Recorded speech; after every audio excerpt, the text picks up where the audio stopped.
क्या आपके फोन पर आई सिर्फ एक अनजान तस्वीर आपका बैंक खाता पूरी तरह खाली कर सकती है? ये कोई कहानी नहीं, ये कड़वा सच है। हाँ बिल्कुल। आज हम ऐसे ही चौंकाने वाले साइबर खतरों की गहराई में जा रहे हैं, खासकर उन हमलों पर जो हाल में भारत को निशाना बना के किए गए हैं। बिल्कुल। और आज हम जो बात कर रहे हैं वो कई हालिया रिपोर्ट्स और साइबर सुरक्षा विश्लेषणों पर आधारित हैं।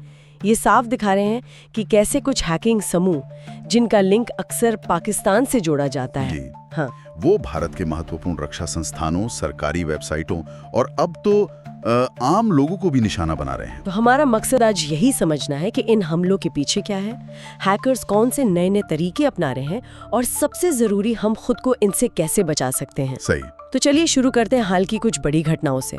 एक ग्रुप है पाकिस्तान साइबर फोर्स। हाँ, सुना है इसके बारे में। उसने दावा किया है कि उन्होंने भारतीय सैन्य इंजीनियरिंग सेवा मतलब MES, जो सेना के लिए इंफ्रास्ट्रक्चर देखती है, हाँ, और मनोहर पर्रिकर रक्षा अध्ययन एवं विश्लेषण संस्थान MPIDSA, जो एक बड़ा थिंक टैंक है डिफेंस पर। हाँ बिल्कुल। तो वहां से उन्होंने सेंसिटिव डेटा चुरा लिया है।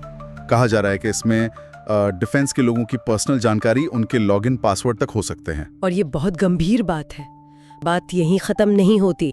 देखिए, रक्षा मंत्रालय के तहत एक और संस्था है, आर्म्ड व्हीकल निगम लिमिटेड, जो टैंक और बख्तरबंद गाड़ियां बनाती है। अच्छा। उसकी वेबसाइट पर भी सेंध लगाने की कोशिश हुई। मतलब हैकर्स ने पाकिस्तानी झंडे और टैंक की तस्वीरें लगाने की कोशिश की। ओह। इसके फौरन बाद वेबसाइट को ऑडिट के लिए ऑफलाइन करना पड़ा।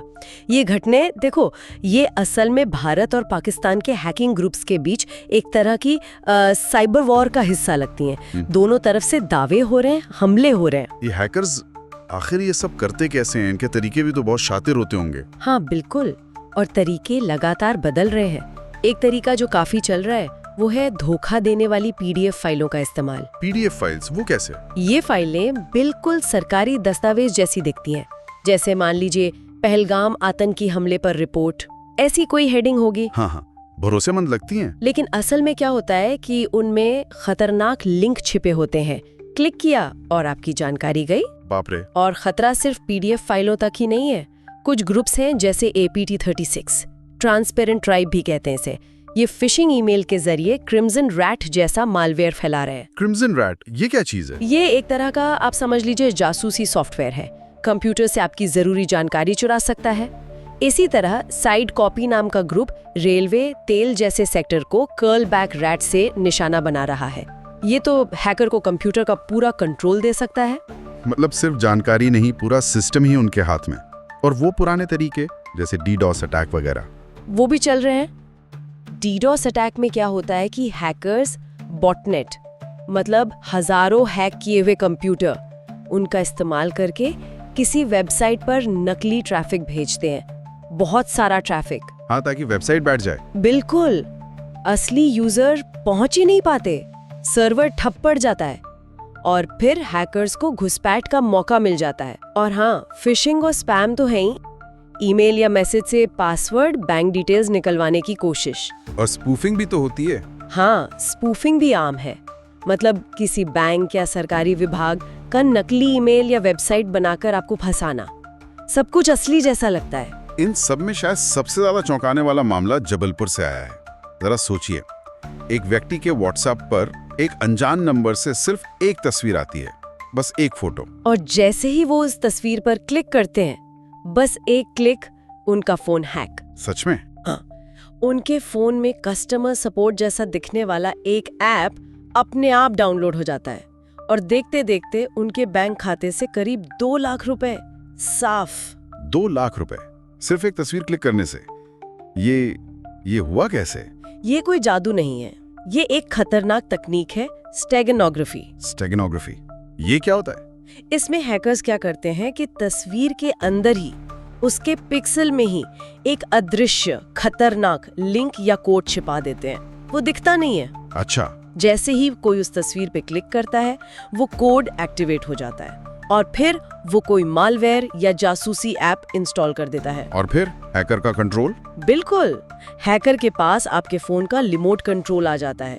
वो आपके मैसेज पढ़ सकता है, OTP देख सकता है और फिर आसानी से नेट बैंकिंग से या दूसरे तरीकों से आपका पैसा उड़ा सकता है। ये दिखाता है कि खतरा अब सिर्फ बड़ी कंपनियों तक नहीं है, आम आदमी भी निशाने पर है। ये तो वाकई बहुत डरावना है। तो सरकार, हमारी एजेंसियां, वो क्या कर रही हैं इन बढ़ते खतरों से निपटने के लिए? देखिए, भारतीय सैन्य साइबर सुरक्षा तंत्र जो है वो लगातार अपनी सुरक्षा को और मजबूत कर रहा है। फिर ऑपरेशन सिंदूर जैसे पहले के हमलों के बाद सर्ट-इन, हाँ, सर्ट-इन जो हमारी साइबर सुरक्षा एजेंसी है, बिल्कुल, उसने सभी बैंकों और दूसरे जरूरी सेक्टर्स के लिए साइबर सुरक्षा के कड़े निर्देश जारी किए हैं।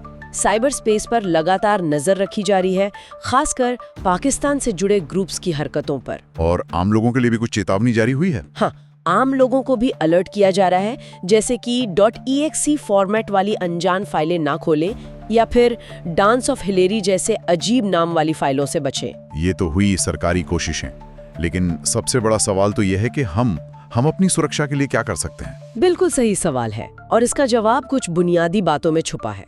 सबसे पहली और सबसे जरूरी बात, अनजान सोर्स से आया कोई भी ईमेल, व्हाट्सएप मैसेज, कोई अटैचमेंट या लिंक, उस पर क्लिक करने से पहले 1000 बार सोचें। शक हो तो बिल्कुल क्लिक ना करें, है ना? बिल्कुल नहीं। और कोई फाइल डाउनलोड करने या खोलने से पहले भेजने वाले की पहचान पक्की कर लें। वेबसाइट का लिंक है तो URL ध्यान से देखें, स्पेलिंग मिस्टेक्स वगैरह। नकली वेबसाइट्स अक्सर असली जैसी ही लगती है। और अपने कंप्यूटर, मोबाइल के सॉफ्टवेयर अपडेट रखना, वो भी जरूरी है। बहुत जरूरी। ऑपरेटिंग सिस्टम और एंटीवायरस सॉफ्टवेयर हमेशा अपडेट रखें। कंपनियां जो अपडेट भेजती हैं वो नए खतरों से बचाते हैं। और हाँ, इंटरनेट पर जो अजीब गरीब विज्ञापन दिखते हैं ना, हाँ, लुभावने वाले, उन पे क्लिक करने से बचें, वो अक्सर खतरनाक होते हैं। और अगर भगवान न करे कोई धोखाधड़ी का शिकार हो ही जाए तो घबराना नहीं है, तुरंत इसकी रिपोर्ट cybercrime.gov.in पे करें। ये राष्ट्रीय साइबर अपराध रिपोर्टिंग पोर्टल है, ठीक है? ये सावधानियां तो है व्यक्तिगत स्तर पर यहाँ एक बड़ा सवाल भी उठता है।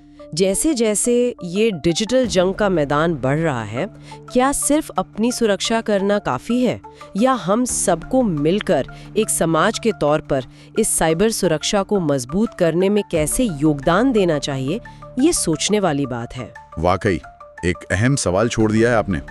देखिए, आपकी जागरूकता ही आपकी सबसे बड़ी ढाल है। अगर आपको आज की ये बातचीत जरूरी लगी और आप आगे भी ऐसे गंभीर विषयों पर साफ और गहरी जानकारी चाहते हैं, तो हमारे चैनल इंस्पायर यू अपलिफ्ट को सब्सक्राइब जरूर करें। हमने देखा है कि बहुत से लोग देखते हैं पर सब्सक्राइब नहीं करते। प्लीज सब्सक्राइब करें। आपका एक सब्सक्रिप्शन हमें ऐसी जरूरी जानकारी आप तक लाने में मदद करता है। जुड़े रहें और हाँ, सुरक्षित रहें।